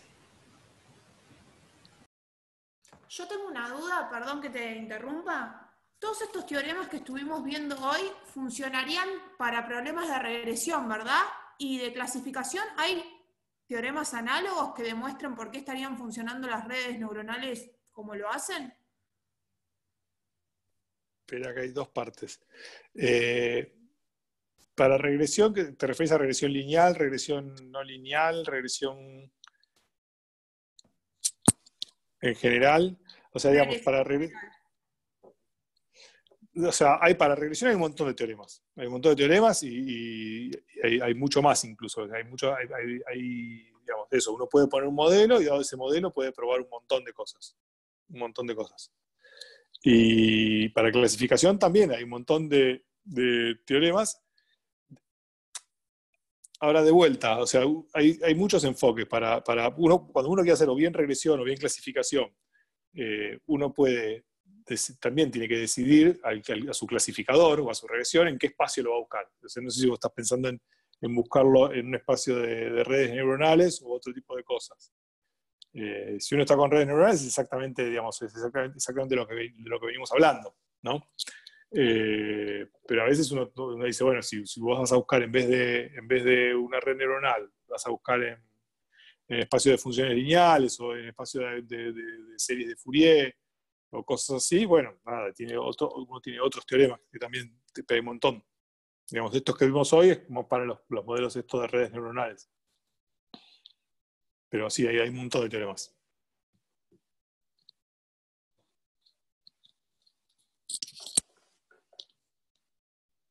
¿Más preguntas?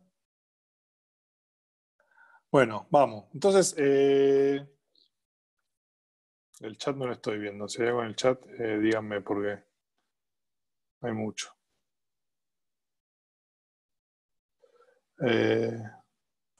Creo que las respuestas que hubo ya se respondieron. Listo, genial. Excelente. Muy bien. Bueno, entonces, un poco de qué va a ser esta materia, que esencialmente vamos a tener bastante probabilidad, como les decía, motivado por Machine Learning, pero digamos que por ahí, digamos, tal vez hoy esta haya sido la clase más fierrera de todas las que vamos a tener. Y digamos, ya en la clase que viene vamos a empezar, por ahí la que viene no la otra, obviamente empieza la matemática más a pelo. Entonces, algunas, los que vieron la página web ya vieron esta, voy a repasar las cuatro preguntas que están en la página web de la materia, pero la idea es de explayarme un poquito más sobre estos 4 problemas que yo quiero que encaremos durante la materia. El primero tiene mucho que ver con lo que venimos hablando, que es esto, ¿no? Que si elegimos una función al azar definida en un espacio de alta dimensión, ¿qué pinta tiene? ¿Y por qué eso? Porque, bueno, justamente lo que venimos hablando es, si yo tengo una red neuronal, una arquitectura, que ya fijé la arquitectura, como podría ser una red neuronal profunda, con muchas capas, y ahora tengo los puntos en que la conozco, y tengo los parámetros que no conozco, los parámetros que son los que tengo que optimizar. Entonces lo que tengo es una función aleatoria, con una estructura muy particular, pero no deja de ser una función aleatoria porque, digamos, porque los puntos en que yo conozco a mi función es aleatorio, entonces eso me determina una función aleatoria, y de alguna forma necesito saber qué pinta tiene, porque me gustaría saber qué chances tengo por ejemplo, de encontrar el mínimo, que es lo que queríamos, ¿no? Y en realidad, bueno, es más o menos sabido, o sea, se cree con bastante certeza de que estas funciones están llenas de mínimos locales, están recontra repletas de mínimos locales, o sea, tienen una cantidad exponencial de mínimos locales, de hecho. Y entonces, como los métodos que uno hace se traban en mínimos locales, uno dice, bueno, ¿qué esperanza tengo de llegar al mínimo global, que es lo que estoy buscando? Entonces, bueno, un poco la idea es estudiar un poco ese problema, que es lo que es, digamos, esto que decíamos recién, que preguntaba Manu, es el problema de entrenamiento de las redes neuronales, que es ni más ni menos que hallar el mínimo de una función aleatoria. Y eso es lo que se llama la geometría del paisaje, entender cómo es la geometría de esa función. Pues, digamos hay los teoremas que uno conoce de optimización es que si la función es convexa, anda bárbaro, y bueno, no, acá estamos muy lejos de que la función sea convexa. Algo muy parecido pasa cuando uno quiere encontrar estimadores robustos. No sé si tenemos alguno de los especialistas en robustez, o que sepa más robustez que yo al menos, para lo cual no hace falta ser especialista, si tiene ganas de desmutearse y hablar. Cuando uno quiere encontrar estimadores robustos, también aparecen como mínimos de funcionales que, creo yo, son altamente no convexos, y entonces también tiene problemas similares. Entonces, bueno, uno es tratar de entender cómo es la geometría del paisaje, y por ejemplo eso, uno le gustaría entender cómo son los mínimos locales, los mínimos globales, etcétera, los puntos silla, que también hay muchos algoritmos que se suelen trabar en los puntos silla, y eso justamente tiene que ver con, nos lleva directo a un problema de matrices aleatorias, porque lo que vamos a estudiar es a nuestra función, que es aleatoria, le vamos a mirar el gradiente y le vamos a mirar el hessiano. Y el hessiano de una función aleatoria es ni más ni menos que una matriz aleatoria. Entonces eso lleva al estudio de matrices aleatorias, que es un área también súper importante, también como les decía, solo matrices aleatorias da para un curso entero. Hay, de hecho, cursos enteros de matrices aleatorias, libros enteros sobre matrices aleatorias, y bueno, el que quiera profundizar en eso también puede hacerlo. Y hay una fórmula muy linda también que relaciona eso, digamos, el comportamiento de estas matrices aleatorias con el comportamiento de los puntos críticos, con la cantidad de puntos críticos que tienen las funciones estas que uno elige. Y hay algo muy interesante, que es que acá aparece un vínculo muy, muy estrecho con problemas de mecánica estadística, porque en mecánica estadística uno tiene un problema muy parecido, que es que en general uno tiene muchas partículas que pueden ser átomos o moléculas o alguna otra cosa de similar tamaño y que aparezca de similar abundancia, y uno sabe que en general cuando mira la naturaleza las cosas se acomodan para minimizar la energía. Entonces hay muchos modelos en mecánica estadística que, digamos, también que tratan. La idea de la mecánica estadística, para los que no tengan ni idea de lo que es la mecánica estadística, es esencialmente tratar de describir a la materia y los fenómenos físicos a partir del comportamiento microscópico. A partir de, por ejemplo, yo quiero describir cómo se comporta un cristal o un líquido a partir del comportamiento de sus átomos, de sus moléculas, mejor dicho, a partir de las moléculas. Y entender, por ejemplo, eso, cuando tengo un cristal, cuando tengo un líquido, o cuando tengo estas cosas que aparecen acá, que es un vidrio, que es una cosa que no es ni una cosa ni la otra. Entonces, en general, se suelen poner modelos en donde la aleatoriedad juega un papel importante y aparecen las energías, y esas energías terminan siendo funciones aleatorias, y conocer los mínimos de esas funciones es sumamente importante para entender los estados a los que puede ir mi sistema físico. Entonces, acá digamos, como que los que hacen teoría de Machine Learning, como que tuvieron, y de hecho hay mucha gente que venía de este palo, del palo de la mecánica estadística, que se volcó a esas cosas. Y tenían, digamos, todo el baje de aprovechar todo lo que ya se sabía del lado de mecánica estadística para estudiar este problema. Y de hecho, acá yo les voy a poner, por ejemplo, cuando uno estudia spin glasses, que es un tipo de modelo físico, uno estudia funciones que son, acá la notación, el HW de X, no sé si es muy feliz. Esto está sacado de la tesis de Martín Arjovsky, que hizo la tesis en el Departamento de Matemática de acá de la Facu hace un tiempito, sobre este tema justamente, la tesis de licenciatura. Y él, bueno, nada, estudia estas cosas, que era, por ejemplo, cuando uno estudia los vidrios de spin, estudia funciones que son de esta pinta que está acá, estos X, Y, 0 y P, dependen de todos estos índices que están acá, y los W son los pesos, ¿no? Entonces uno estudia funciones de este tipo, y para funciones de este tipo uno puede decir muchas cosas sobre los puntos críticos, y justamente estas funciones son las que uno más o menos puede entender, y puede entender cómo son los puntos críticos y los mínimos locales, y estos son los que crecen exponencialmente con la dimensión.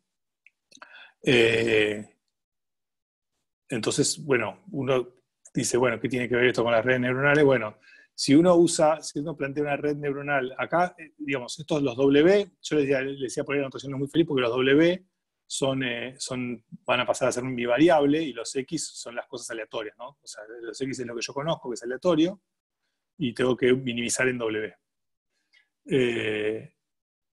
Y si uno plantease una red neuronal donde la función de activación es lineal, que eso no es lo que uno hace en la práctica, pero si lo hiciese, obtendría funciones de este tipo, ¿saben? Que se le parecen bastante. ¿Sí? Se le parecen bastante a esto que está acá.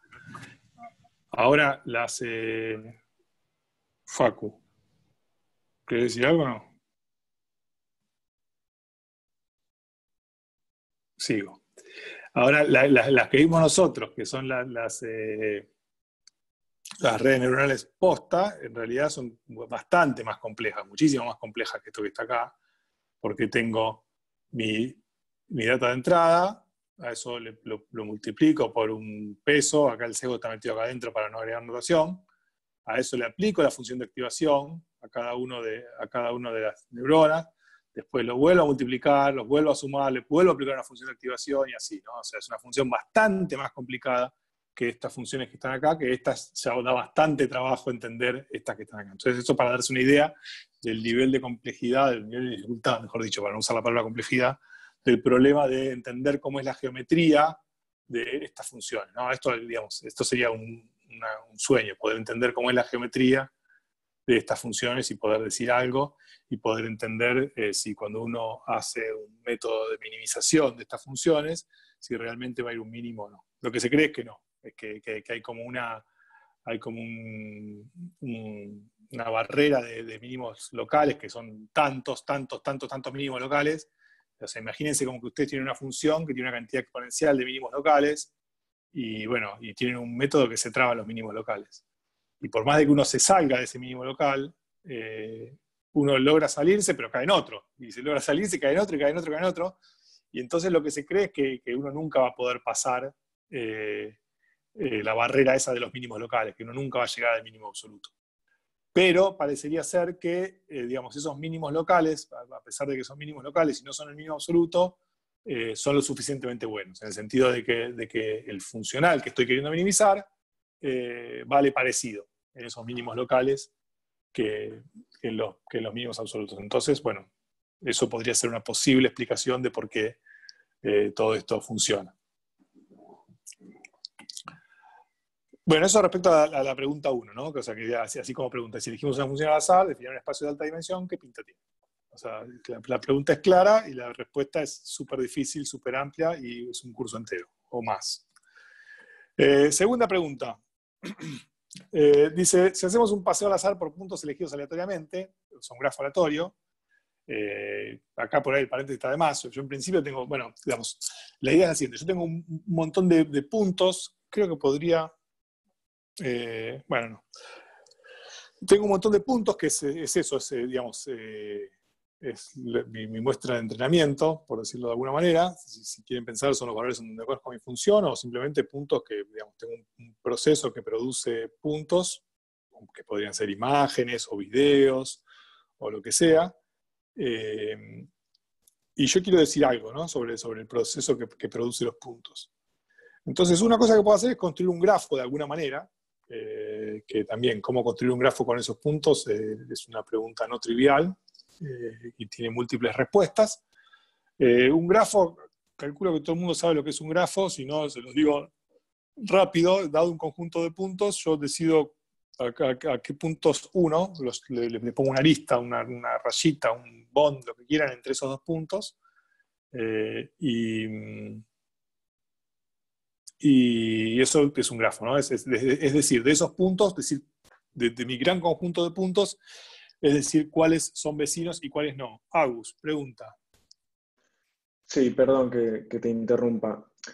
Por lo que, más con la motivación que venías diciendo y pasar a esto, estás hablando, no me cierra la idea esta de que los puntos son al azar, ¿no? Tiene que ver con la discusión que había recién sobre si podés asumir una distribución sobre los datos de entrada. Sí. No estás asumiendo ahí una distribución que es aleatoria, digamos, y entonces eso, no sé bien la pregunta es, va por ahí. Yo acá estoy pensando, o sea, yo tengo ganas de hacer matemática, ¿no? Entonces, yo casi que me voy a alejar de ese paradigma de que no supongo nada y sí voy a suponer. Entonces, por ejemplo, acá yo voy a suponer que tengo n puntos sampleados I y D con una distribución en particular. Perfecto. ¿Está bien? Okay. Entonces, por ejemplo, ahora mi problema es este. Yo tengo n puntos sampleados I y D con una distribución en particular, pero no sé cuál es la distribución, y quiero usar esos puntos para poder decir algo sobre la distribución. ¿Está bien? Claro, entonces, claro. Y por ejemplo, el problema de clustering... Pero eso es lo mismo que pensar que los puntos son aleatorios. O Bueno, ¿qué significa ser aleatorios? Es decir que no asumís nada. Está bien, ok. No, yo mi modelo es, tengo puntos. No solo sumo que son aleatorios, sino que sumo que son independientes y que son todos ampliados típicamente con la misma distribución. Y lo único que pasa es que yo no sé cuál es la distribución. ¿Está bien? Pero sé que son aleatorios, sé que son independientes y que vienen todos, si querés puedes suponer que tienen densidad, por ejemplo.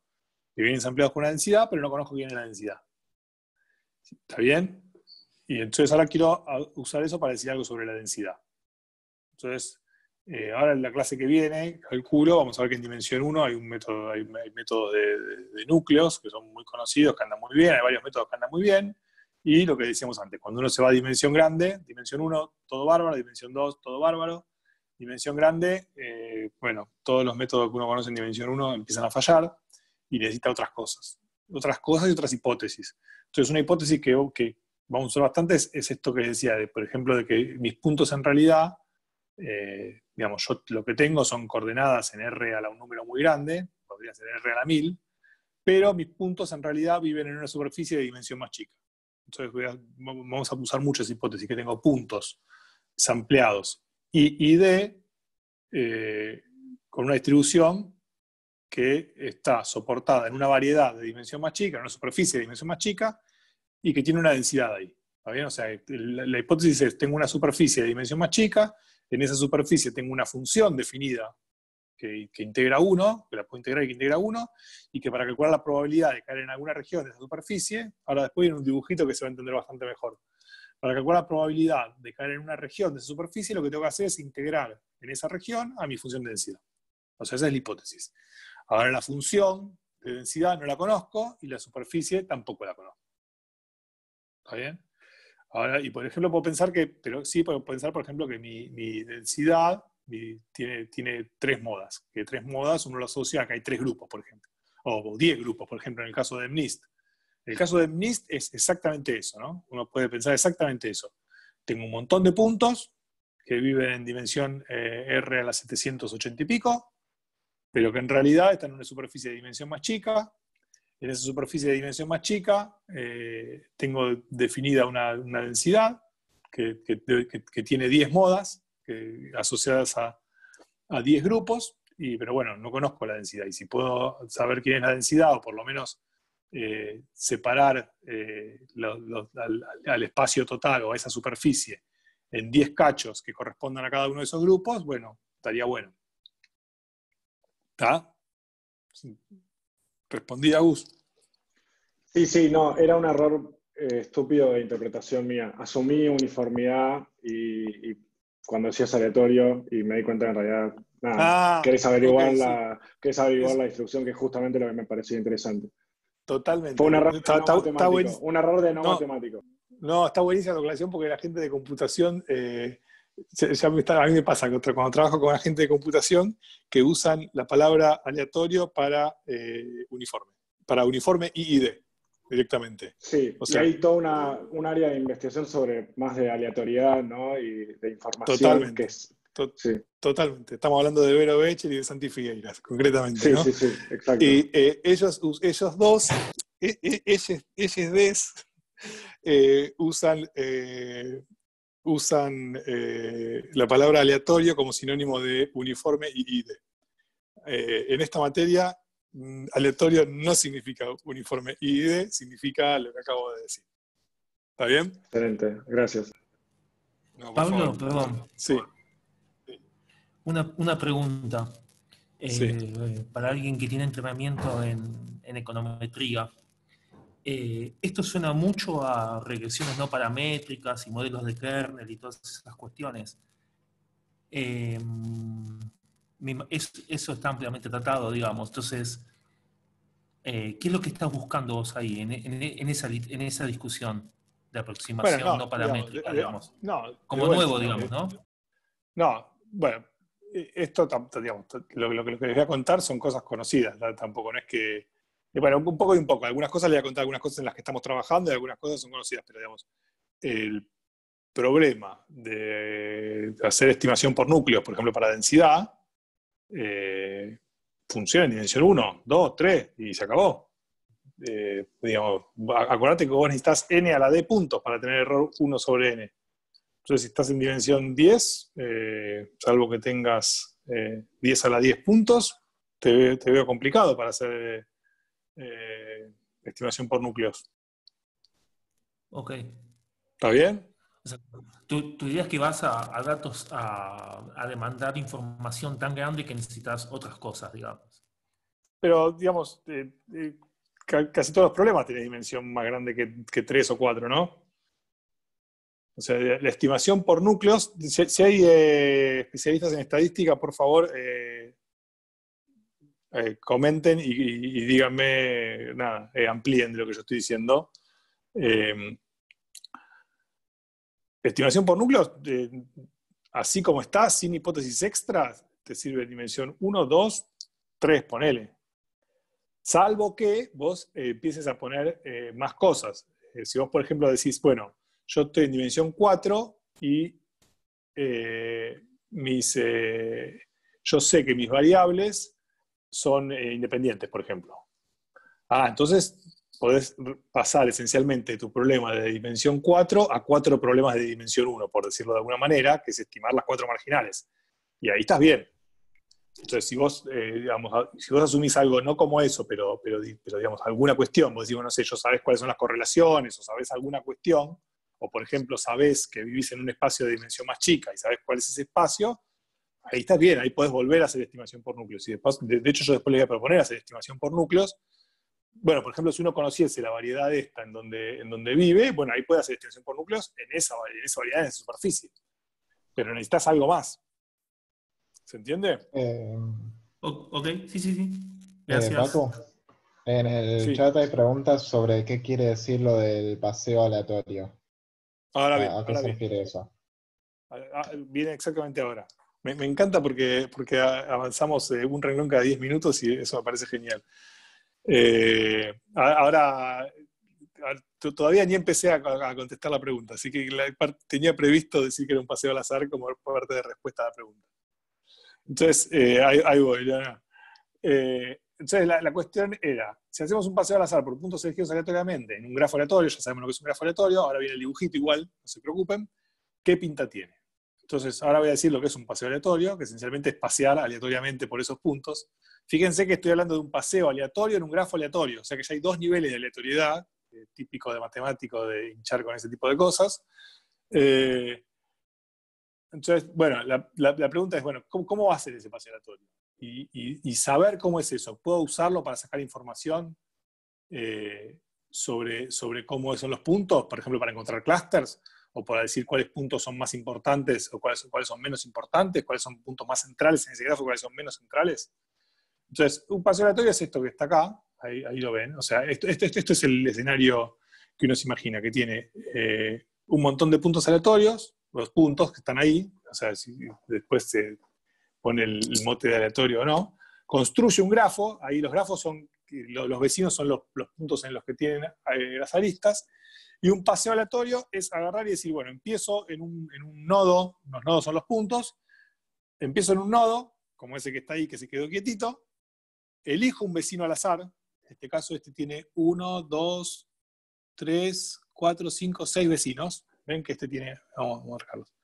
Este nodo tiene un vecino, 2, tiene 3. Ven que acá hay una rayita y acá tiene otra que va más atrás. De estos 2, 3, 4, 5 es este que está acá y 6 es este que está acá. ¿Está bien? O sea, elegir un vecino es como elegir una de las aristas que salen de él.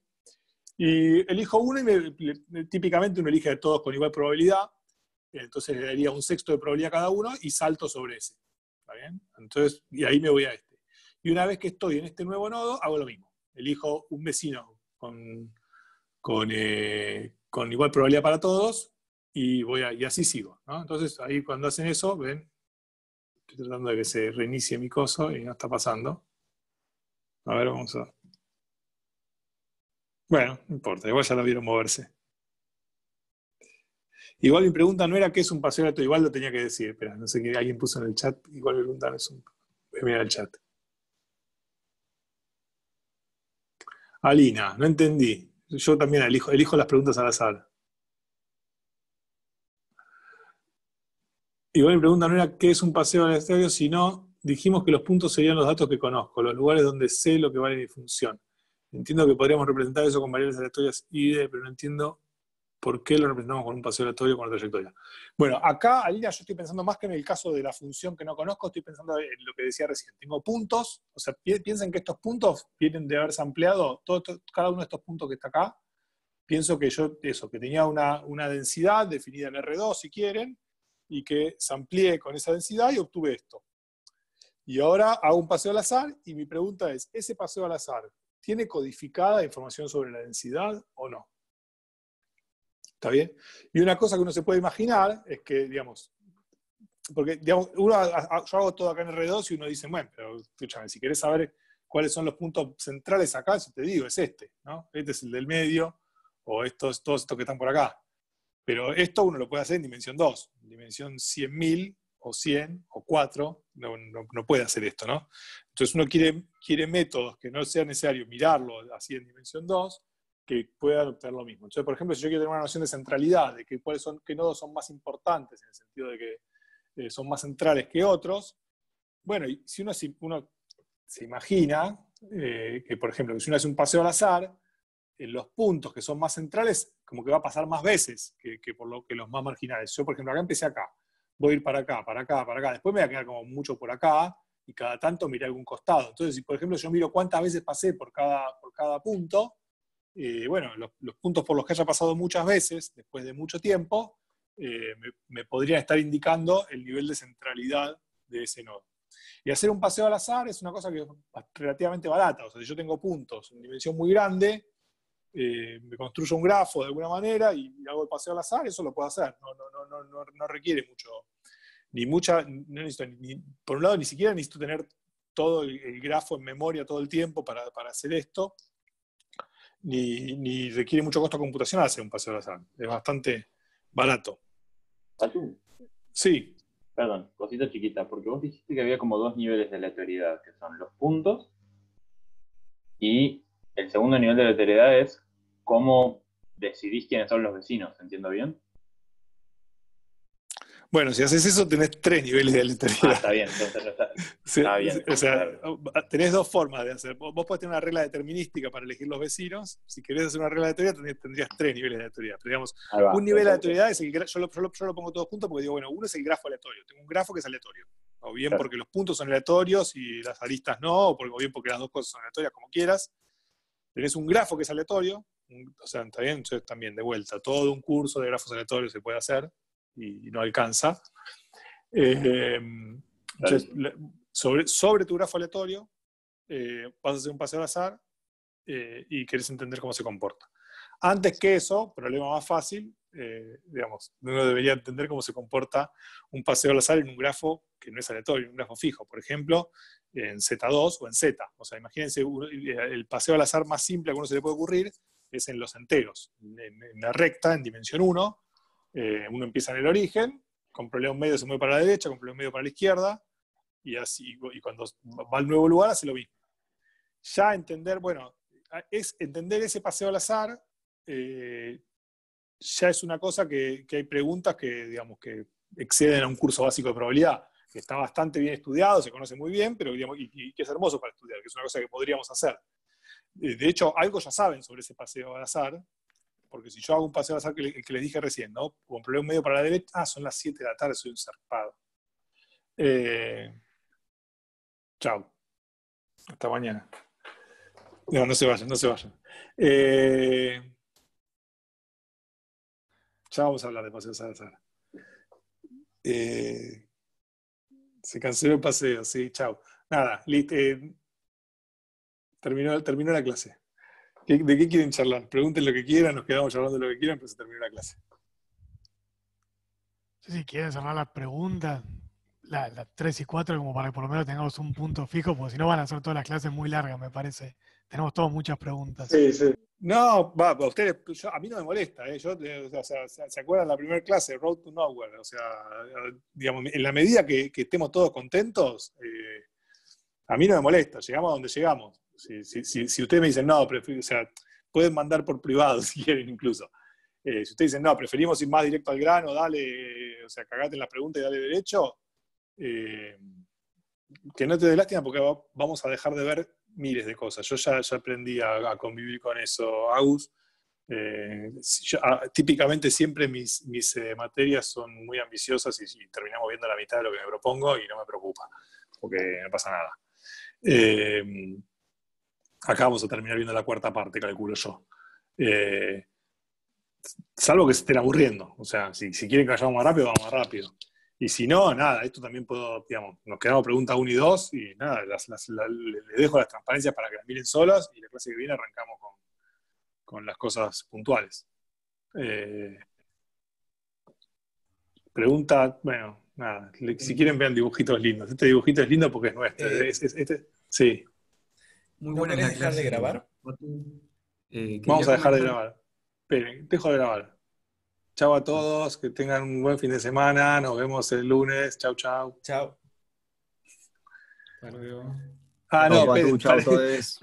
No, esperen que acabo de demostrar lo aparato que soy, que paré de compartir, no paré de grabar. Ahora vamos a parar de grabar.